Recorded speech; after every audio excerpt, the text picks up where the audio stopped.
Hello my dear friends. আপোনালোকক এটি নতুন ভিডিঅ'লৈ আন্তৰিক স্বাগতম জনাইছো। আজিৰ বিষয়বস্তু অসমীয়া খণ্ড।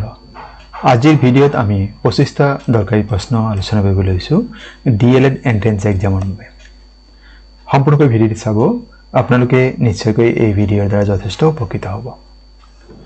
আপোনালোকে চাই আছে আপোনালোকৰ মৰমৰ ইউটিউব চেনেল নুৰুল আলম নাজৰ। আহকচোন বাৰু আজিৰ প্ৰশ্নোত্তৰখিনি জানি লওঁ। প্ৰথম প্ৰশ্ন দি আছে ছাত্ৰ-ছাত্ৰীৰ পঠন প্ৰক্ৰিয়াৰ উচ্চ স্বৰে পঢ়া বা লাউড ৰিডিংৰ মূল উদ্দেশ্য কি? আমি যেতিয়া ছাত্ৰ-ছাত্ৰীক ডাঙৰকৈ মাতি পঢ়িব দিওঁ তাৰ মূল উদ্দেশ্য কি হয়? অকল ব্যাকৰণ পৰীক্ষা কৰা এয়া শুদ্ধ নহয় বাৰু। কম সময়ত বেছি পাঠ আয়ত্ত কৰা এয়াও নহয়। ওপৰ আটাইকেইটা শুদ্ধ এয়াও নহয়। তাৰ মানে আমাৰ যেটো গ বিকল্প দি আছে ছাত্ৰ-ছাত্ৰীৰ পঠনৰ জড়তা আঁতৰোৱা আৰু উচ্চাৰণ শুদ্ধ কৰা। প্ৰথম কথা হৈছে ছাত্ৰ-ছাত্ৰীৰ শুদ্ধ উচ্চাৰণ কৰিব পাৰিছে না তাকে জানি লওঁ। আৰু এটা হৈছে যে পঢ়ুতে যদি কেতিয়াবা কি খুকুজা লাগে সেই খুকুজাখিনি আঁতৰ কৰা। এইখিনি আমাৰ মূল উদ্দেশ্য কি হয় থাকে আমি যদি লাউড ৰিডিং আমি উচ্চ স্বৰে বা ডাঙৰকৈ পঢ়িব দিওঁ তাৰ উদ্দেশ্য হয়।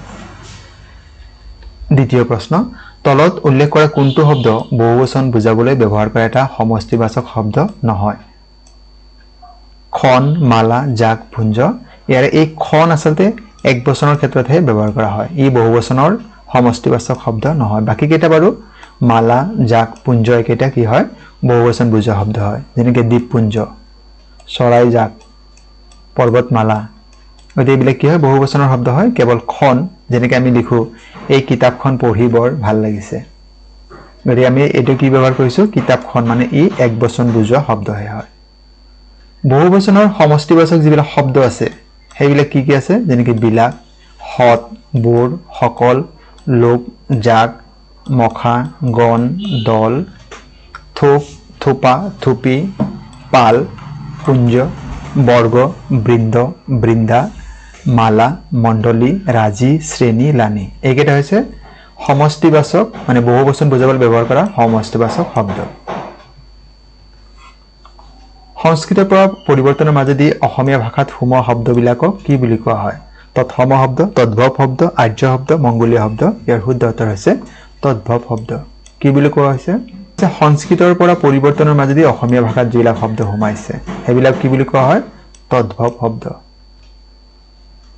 পৰোক্ষ উক্তি দেউতাকে ক'লে যে সূৰ্য পূবফালে উদয় হয়। ইয়াত প্ৰত্যক্ষ উক্তি কি হ'ব? ইয়াতে শুদ্ধ উত্তৰ হ'ব দেউতাকে ক'লে সূৰ্য পূবফালে উদয় হয়। মানে ইয়াতে ঊৰ্ধ্বকমা আৰম্ভ হ'ব আৰু ইয়াতে সামৰণি হ'ব এয়া। বাকি কেইটা বাৰু ভুলকৈ দিয়া আছে। নিম্নলিখিত কোনটো জতুৱা ঠাঁচৰ অৰ্থ অশুদ্ধ? ইয়াতে জতুৱা ঠাঁচ দিয়া আছে তাৰ অৰ্থ দিয়া আছে কোনটো শুদ্ধ নহয়। তাৰ মানে ডাল দৰিদ্ৰ অতি দুখীয়া, দুধৰ পচলা এলেহুৱা, ডলাৰ বগৰী দুষ্ট প্ৰকৃতিৰ মানুহ, নলে গলে লগা পৰম বন্ধু। ইয়াৰে ডলাৰ বগৰীৰ অৰ্থ দুষ্ট প্ৰকৃতিৰ মানুহ এয়া নহয়। আচলতে ডলাৰ বগৰীৰ অৰ্থ হৈছে এনে ঘূৰি ফুৰা বা কোনো কামত থিতাপি নলগা। তলৰ কোনটো বিপৰীত লিংগ শুদ্ধ নহয়? বিপৰীত লিংগ দিয়া আছে পুংলিংগ, স্ত্ৰীলিংগ, দেৱ, দেৱী, নৰ্তক, নৰ্তকী, ককা, আইতা। এইকেইটা শুদ্ধকৈ দিয়া আছে খুৰা আৰু পেহা। খুৰাৰ বিপৰীত লিংগ পেহা নহয়। আচলতে খুৰাৰ বিপৰীত লিংগ হয় খুৰী। পৰৱৰ্তী প্ৰশ্ন অসমীয়া ভাষালৈ পোনে পোনে সংস্কৃত শব্দবোৰক কি বোলা হয়? অনুৰূপ শব্দ, তদ্ভৱ শব্দ, অনুকাৰ শব্দ, তৎসম শব্দ। শুদ্ধ উত্তৰ হৈছে তৎসম শব্দ। সংস্কৃতৰ পৰা পৰিৱৰ্তনৰ মাজত যিবিলাক অসমীয়ালৈ আহিছে তাক তদ্ভৱ শব্দ আৰু অসমীয়া ভাষালৈ সংস্কৃতৰ পৰা পোনে পোনে অহা শব্দবোৰক তৎসম শব্দ বোলা হয়। চিৰহত্যা ঘটনাৰ পৰোক্ষ উক্তিৰ ক্ৰিয়া অতীত কালৰ হয়, বৰ্তমান কালৰ হয়, ভৱিষ্যত কালৰ হয়, ওপৰ এটাও নহয়। চিৰহত্যা যিবিলাক ঘটনা আমি যাক ইউনিভাৰ্চেল ট্ৰুথ বুলি কওঁ সেই ঘটনা যেতিয়া পৰোক্ষ উক্তিলৈ আমি পৰিৱৰ্তন কৰিম তাৰ যিটো ক্ৰিয়া হ'ব সেইটো কি কালৰ হ'ব? সেই আচলতে বৰ্তমান কালৰ হয় কাৰণ তাত কালৰ কোনো পৰিৱৰ্তন নহয়।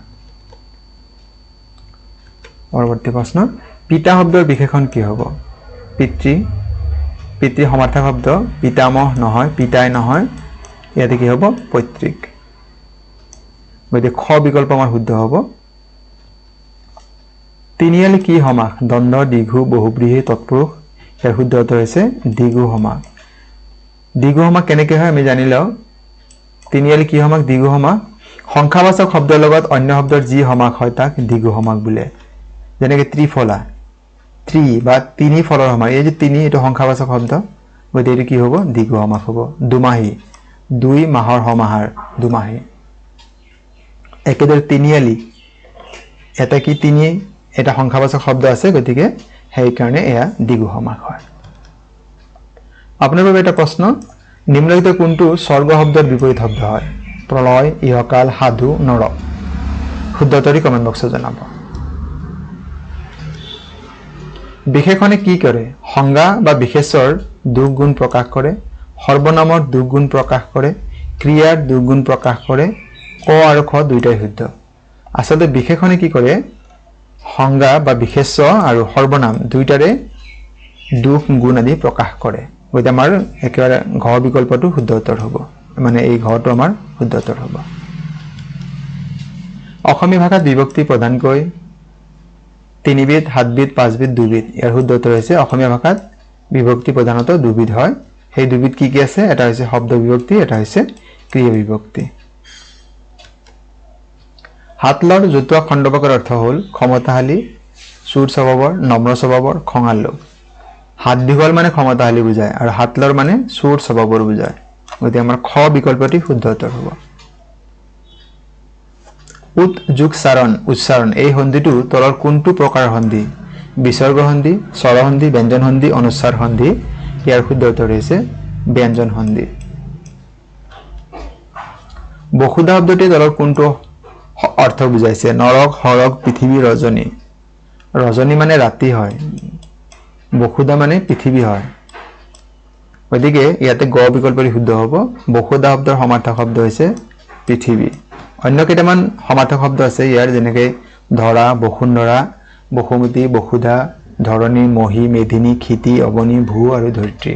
পৃথিৱী শব্দৰ এই আটাইকেইটা কি হয়? সমাৰ্থক শব্দ হয়। ৰশ্মি কালি গুৱাহাটীলৈ যোৱা নাছিল। এই বাক্যটি নিম্নলিখিত কোন প্ৰকাৰৰ বাক্য? আদেশসূচক বাক্য, নেতিবাচক বাক্য, বিস্ময়সূচক বাক্য, প্ৰশ্নসূচক বাক্য। প্ৰশ্নসূচক বাক্য নহয়, কাৰণ প্ৰশ্নসূচক বাক্যৰ শেষৰ ফালে প্ৰশ্নবোধক চিন থাকিব লাগিব। বিস্ময়সূচক বাক্যত বিস্ময়বোধক চিন থাকিব লাগিব। গতিকে আমাৰ এই দুটা নহয় বাৰু। আদেশসূচক বাক্য সদায় আদেশ বা অনুৰোধ কৰা বুজায়, গতিকে এইটোও নহয়। আমাৰ এই বাক্যটো নেতিবাচক বাক্য বা নয়াৰ্থক বাক্য, কাৰণ ইয়াতে নাছিল বুলি কোৱা হৈছে। কিবা কাম কৰা বা হোৱা নুবুজালে তেতিয়া মানে যিটো না কৰা বুজায়, তেনেকুৱা অৰ্থত নেতিবাচক বাক্য বা নয়াৰ্থক বাক্য। গতিকে আমাৰ খ বিকল্প শুদ্ধ। 17 নম্বৰ প্ৰশ্ন, প্ৰাথমিক পৰ্যায়ত মাতৃভাষা শিকাৰ মূল উদ্দেশ্য কি হ'ব লাগে? শুদ্ধ ৰূপত ভাষা লিখিবলৈ শিকা, সাহিত্যৰ ইতিহাস জনা, শিশুৰ স্বাভাৱিক প্ৰকাশ ভংগীৰ বিকাশ ঘটোৱা, কেৱল ব্যাকৰণ শিক্ষা। ইয়াৰ গ বিকল্প শুদ্ধ। শিশুৰ স্বাভাৱিক প্ৰকাশ ভংগীৰ বিকাশ ঘটোৱা হৈছে প্ৰাথমিক পৰ্যায়ত মাতৃভাষা শিক্ষাৰ মূল উদ্দেশ্য। মৰ্মান্তিক ঘটনা, ইয়াত মৰ্মান্তিক কি পদ হয়? ক্ৰিয়া, বিশেষণ, বিশেষ্য, সৰ্বনাম। ইয়াতে মৰ্মান্তিকটো বিশেষণ পদ হয় আৰু ঘটনাটো বিশেষ্য। গতিকে এই বিশেষ্য পদটিক দুগুণ অৱস্থা পৰিমাণ আদি বুজাইছে কাৰণে ইয়াক আমি কি বুলি ক'ম? এইটো বিশেষণ পদ হয়। ভাষা শিক্ষণৰ ক্ষেত্ৰত কোনটো উদ্দেশ্য শিক্ষাৰ্থীক নিজৰ ভাৱ অনুভূতি প্ৰকাশ কৰাত সহায় কৰে? পৰ্যবেক্ষণ শক্তি, দৈহিক বিকাশ, বিজ্ঞানসন্মত চিন্তাধাৰা, সৃজনশীল প্ৰকাশ। ভাষা শিক্ষণৰ ক্ষেত্ৰত কোনটো উদ্দেশ্য শিক্ষাৰ্থীক নিজৰ ভাৱ অনুভূতি প্ৰকাশ কৰাত সহায় কৰে? সেয়া হৈছে সৃজনশীল প্ৰকাশ। 20 নম্বৰ প্ৰশ্ন, চালেবেৰে কোবোৱাৰ অৰ্থ কি? মৃতকৰ দাহ কৰা, হাত ঘাটৰ চেঙেলি বা অতি দুষ্ট, সামঞ্জস্যহীন, আশা ত্যাগ কৰা। ইয়াৰ শুদ্ধ উত্তৰ হৈছে সামঞ্জস্যহীন।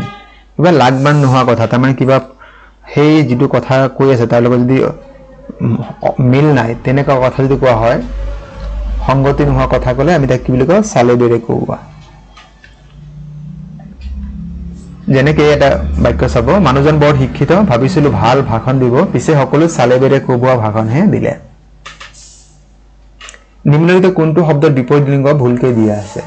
খুৰহ, যুৱক, মহাশয়, মহাশয়া, মণি, তিৰোতা, বাঘ, বাঘিনী। এই শেষৰ তিনিটা মহাশয়, মহাশয়া, মণি, তিৰোতা, বাঘ, বাঘিনী এইকেইটাৰ বিপৰীত লিংগ বাৰু শুদ্ধকৈ দিয়া আছে। খুৰহ মানে ডেকা ল'ৰাক বুজায়। খুৰহ আৰু যুৱক সমাৰ্থক শব্দ হৈছে। খুৰহ শব্দৰ বিপৰীত শব্দ হ'ব খুৰসী। নিম্নলিখিত কোনটো শব্দত অনু উপসৰ্গ ব্যৱহাৰ হৈছে? অধিকাৰ, নিৰাময়, অনুপ্ৰৱেশ, অৱনতি।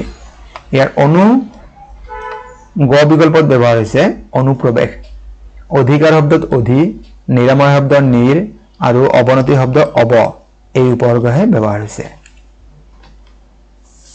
নিম্নতে কোনটো সন্ধি বিন্যাস ভুলকৈ দিয়া আছে সন্ধি তাৰ যেটো ভাঙিছে হেতু ভুলকৈ দিয়া আছে প্ৰশ্ন যোগ উত্তৰ প্ৰশ্নোত্তৰ এটো বল ঠিকে আছে পৰম যোগ ঈশ্বৰ পৰমেশ্বৰ মেঘ যোগ আলয় মেঘালয় মানে আমাৰ এই গ বিকল্প যদি আছে প্ৰত্যয় যোগ এক প্ৰত্যেক এয়া ভুলকৈ দিয়া আছে আসলে হ'ব লাগিছিল প্ৰতি যোগ এক প্ৰতি যোগ এক হলে কি হ'ব প্ৰত্যেক হ'ব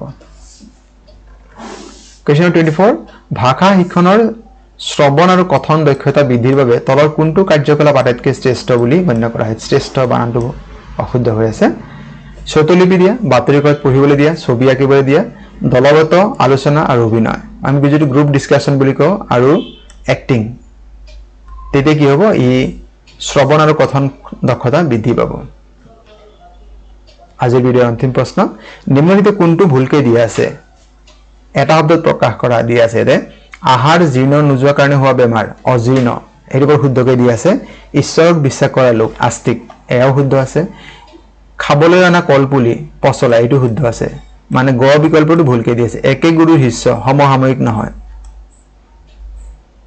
গতিকে আমাৰ ইয়াতে হ'ব লাগিছিল একে গুৰুৰ শিষ্য হলে আমি কি বুলি কওঁ সতীৰ্থ বা হৰি ভকত মৰমৰ বন্ধু বান্ধৱীসকল আজিৰ বিষয়বস্তু ইমানেই আপোনালোকে কেনে পালে আজিৰ বিষয়বস্তু আৰু ইয়াৰ উপস্থাপন কমেণ্টত জনাব আৰু আপোনালোকে যদি ভিডিঅ'টি ভাল পাইছে আপোনাৰ বন্ধুবৰ্গৰ সৈতে শ্বেয়াৰ কৰিব পাৰে আৰু আপোনাৰ বিনম্ৰ অনুৰোধ যদি প্ৰথমবাৰ আমাৰ চেনেল চাই আছে চেনেলটো সাবস্ক্ৰাইব কৰিব ৰাখা থাকিলে ভিডিঅ'সমূহ লাইক কমেণ্ট শ্বেয়াৰ কৰিব আজিৰ ভিডিঅ' সম্পূৰ্ণকৈ চাবৰ বাবে আপোনালোক জনাইছো অশেষ ধন্যবাদ